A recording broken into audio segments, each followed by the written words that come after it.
The following program is sponsored by Happy Science.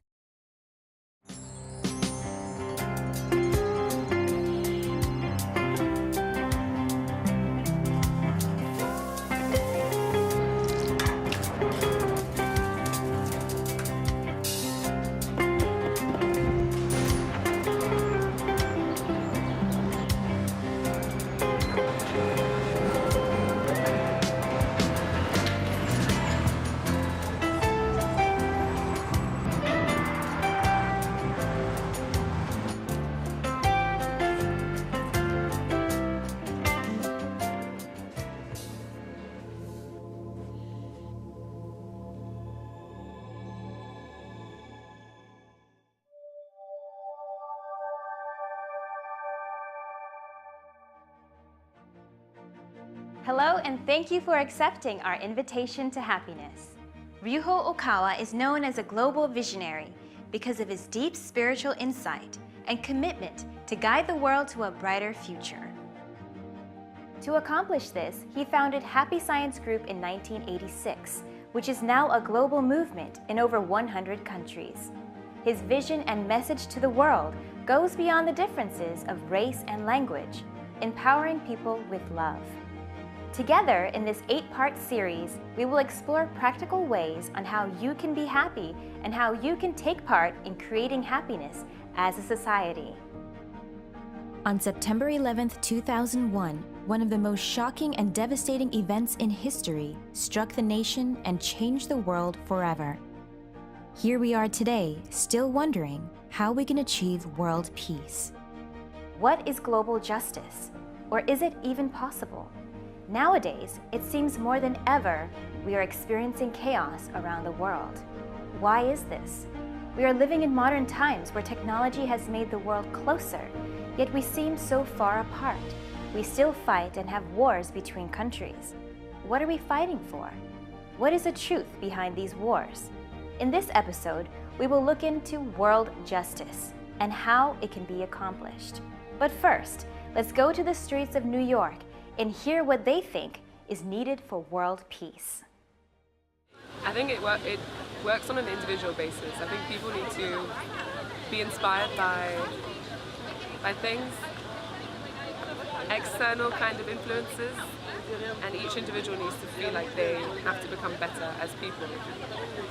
But there has to be a universal kind of message influencing people individually to fix their perspectives and want the same thing.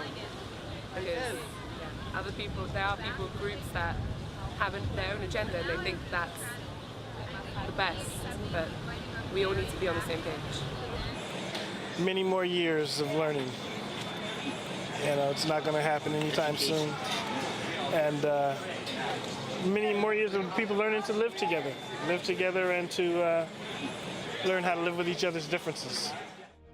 How about you? What do you think is needed for world peace?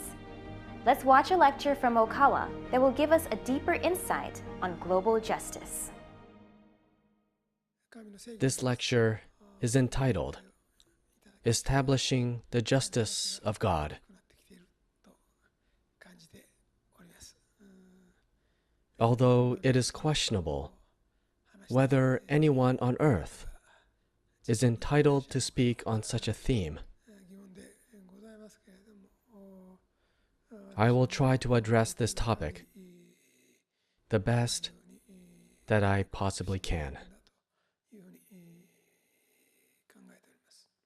In terms of religion, the era of monotheistic religions has continued for 2,000 or 3,000 years now, and there is a tendency to consider monotheism to be pure and non-monotheistic religions to be muddled and defiled.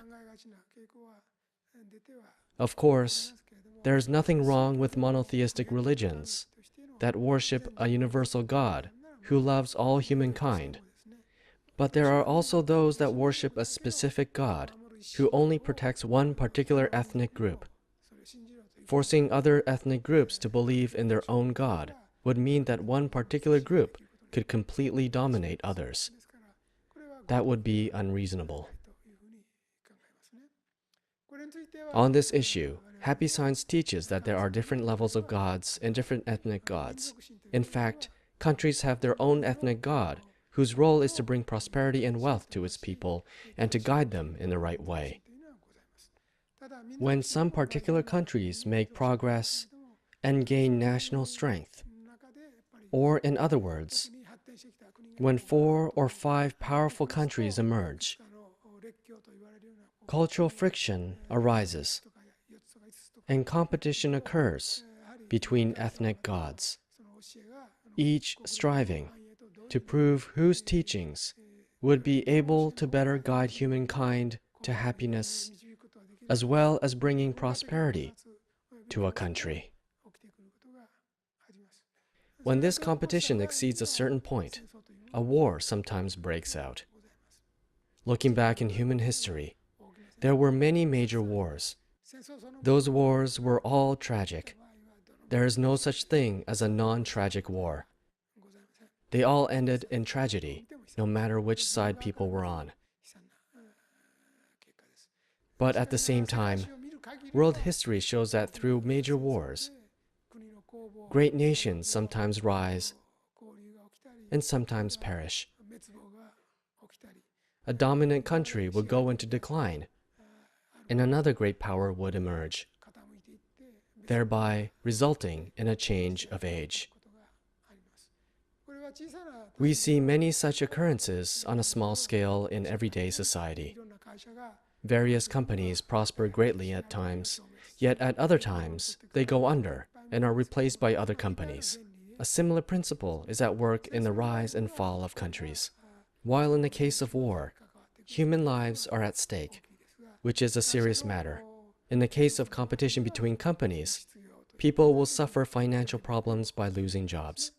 Of course, they could perish if they lose their jobs and can no longer feed themselves, so it is true that financial problems could also lead to death.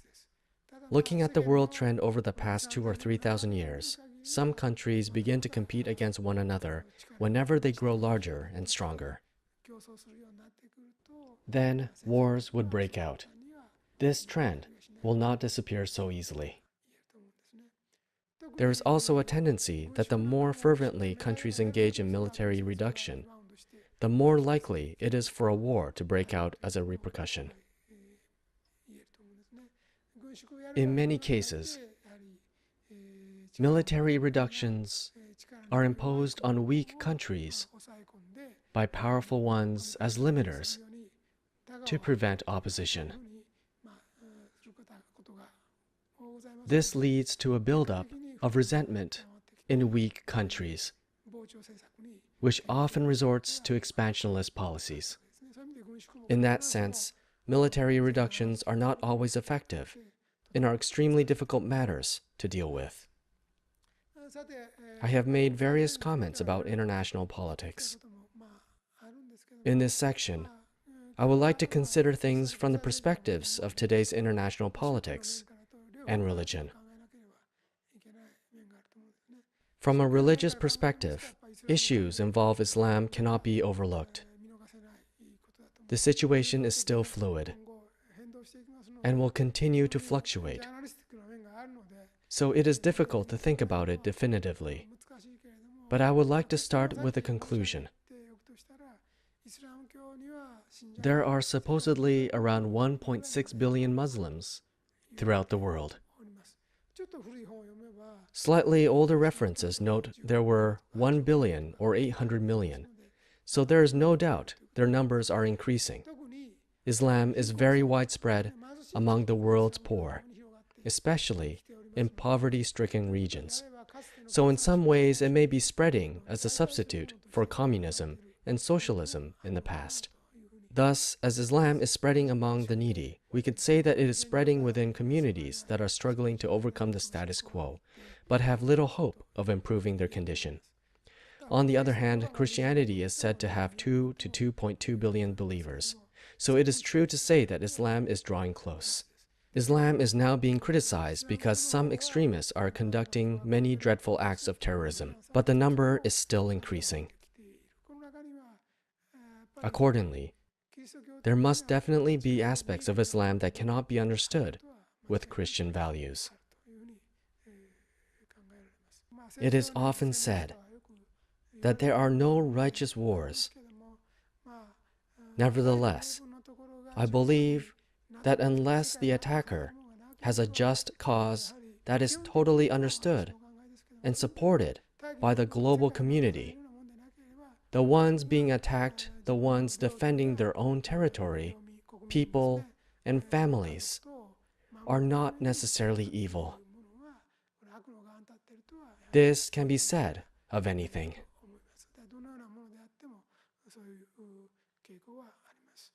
In the world, there is a rather widespread mindset based on monotheism, which regards other religions as heretical.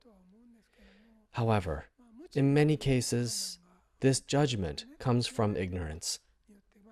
People are simply thinking as they were taught in their religion. It would seem that even church leaders are often limited to this level of awareness. In the course of their missionary work, they enthusiastically preach that their beliefs are the only ones that can save people, and they gradually narrow their scope to say that there is no salvation other than through Jesus. Nevertheless, I can well understand why religions tend to move in that direction. Only in recent years has it become possible to think about things on a global scale. Until then, each group in each era made decisions based on its central ideas. So in the past, when transport and communications had not developed, it was nearly impossible for people to think about things on a global scale. Even in Hitler's day, there was still a certain amount of distance between European countries. Now, the time has finally come when we can think about things on a global scale. Therefore, the criteria for justice will change from ethnically focused ones to more universal ones. Whether someone is right will be judged from an international perspective. There are drawbacks to an approach that makes decisions based solely on numbers too. The decision will differ depending on the style taken.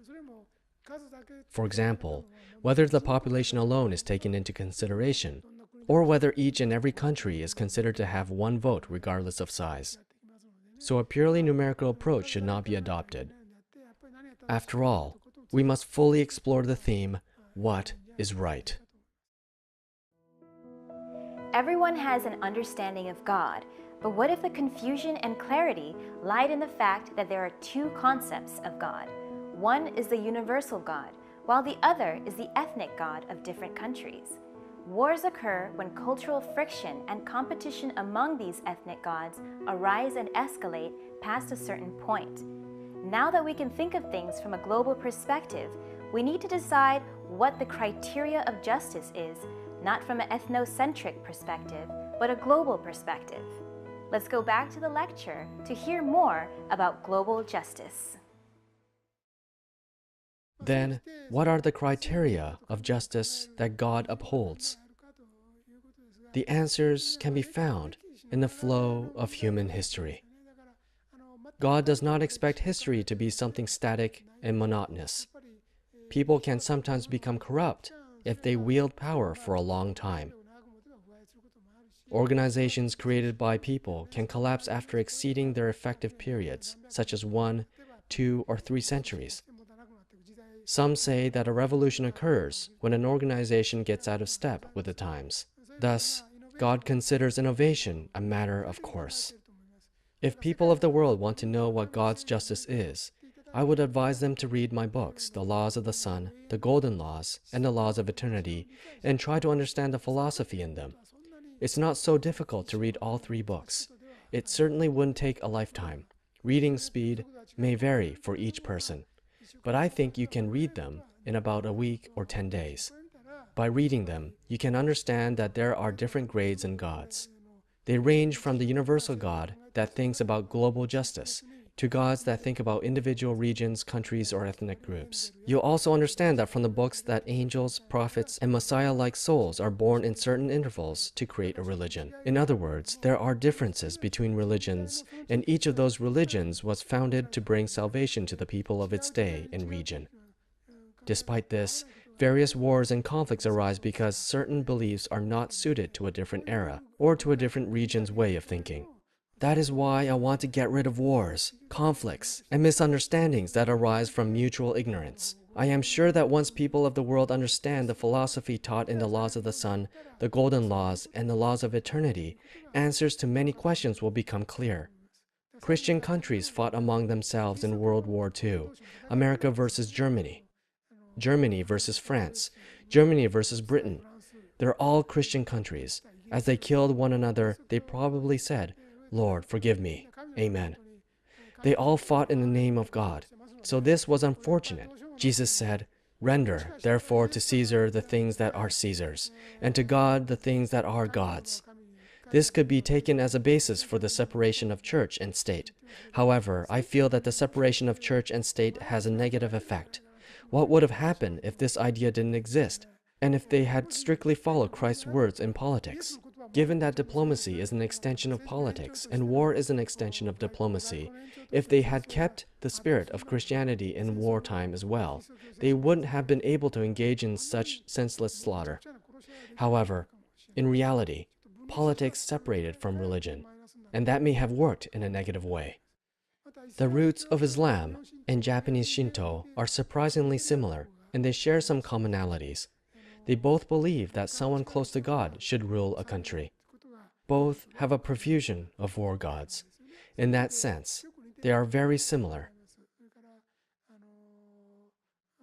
I intend to gradually clarify the parts that are common to Japanese Shinto, Islam, and Judaism. I have also confirmed the spiritual truth that the souls of Christian saints are being reincarnated as leaders of various religions in Japan. People can't transcend their nationality so easily, but some souls transcend nationally and move surprisingly freely around the world. Let me explain this in terms of a company. There are different departments, some weak and some strong. In a company, efforts are made to ensure that everything goes smoothly overall by transferring personnel or deciding who to send to which department. The same effort is observed in the religious world. This is a reflection of God's management. What I want to say is this.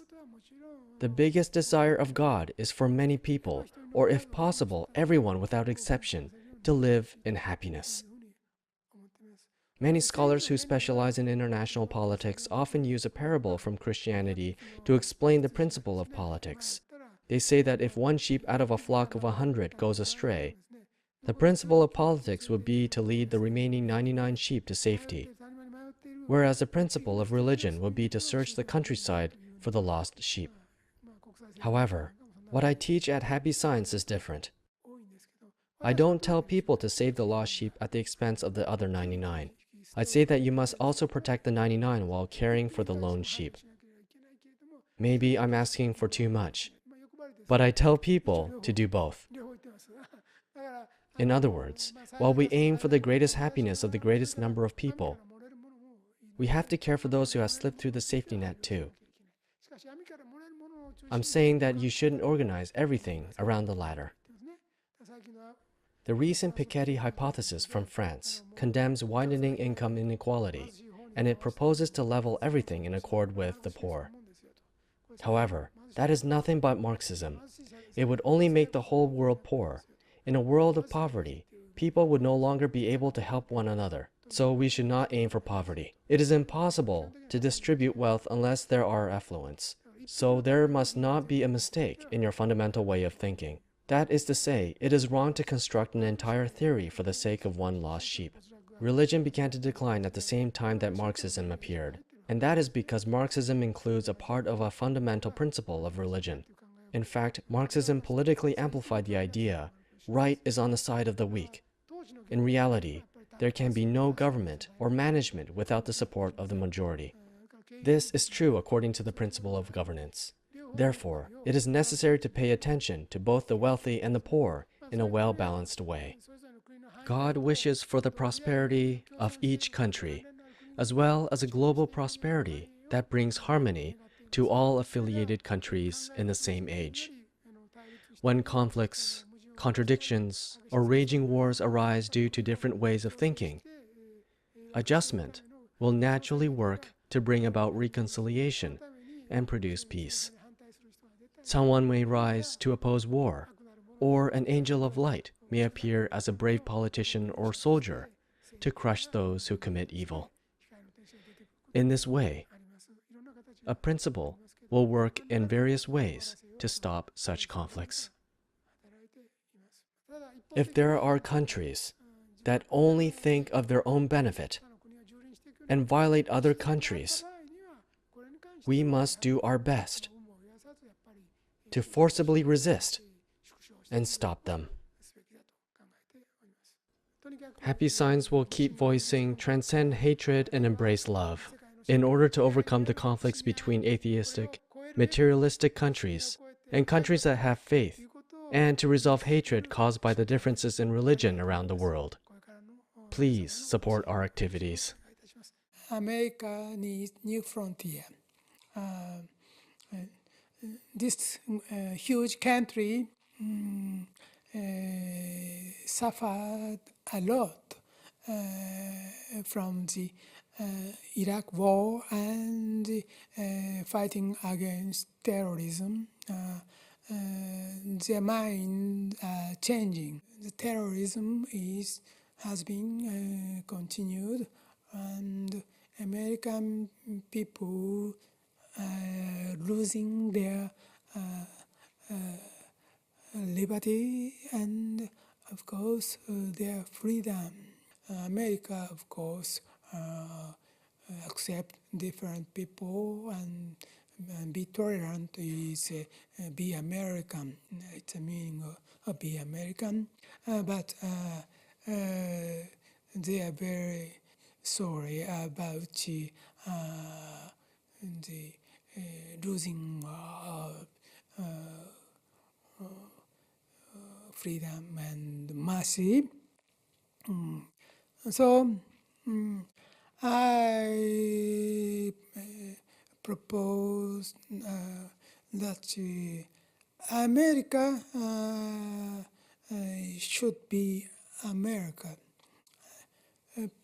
Please forget about a lot of mistakes they have made.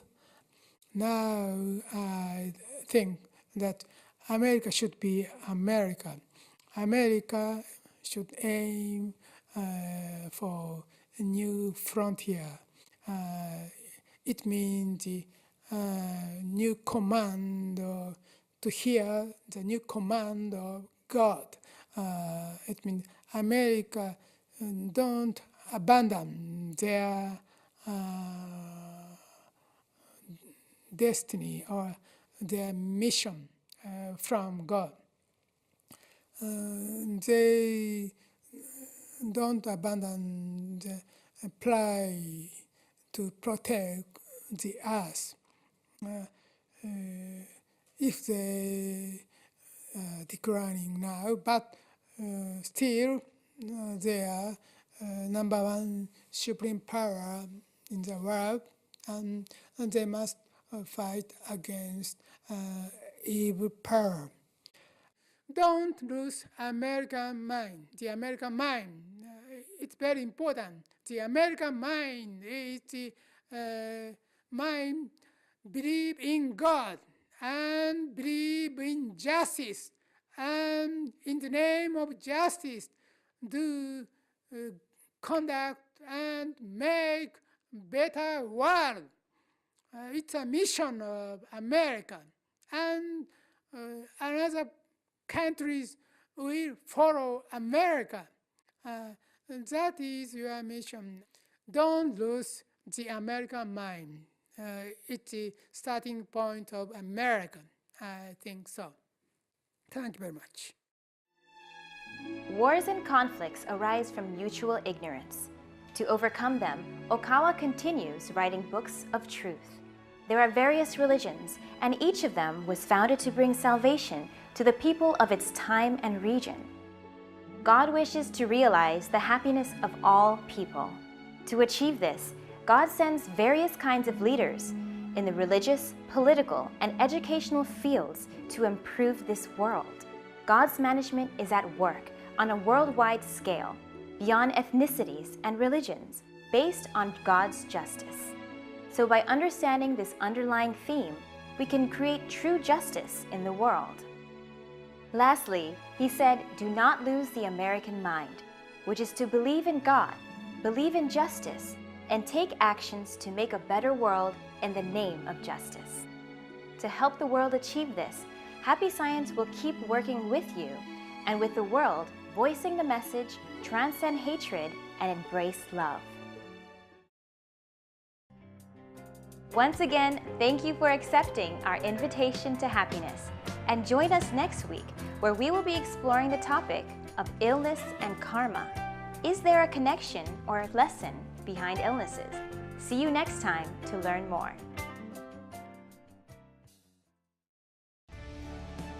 Why do we continue to live in a world of turmoil when we all wish to live in peace and harmony?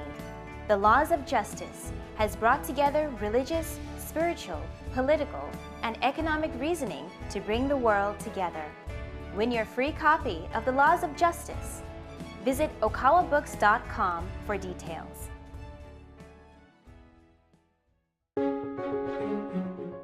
Why are we here? How do we find happiness? What is the nature of the soul? Imagine if life's questions could be answered. Imagine if we could understand God's designs and intentions and discover more than our life goals, but also how to attain them. In the laws of the sun, Ryuho Ikawa shows us the universal spiritual laws and how we can live in harmony with them.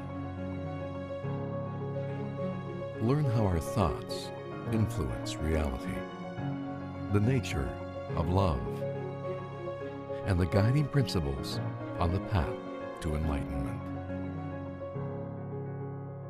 This is a book with answers to life's questions for all in search of spiritual growth.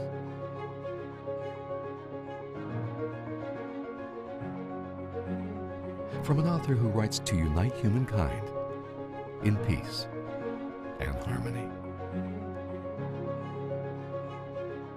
The Laws of the Sun. Available now.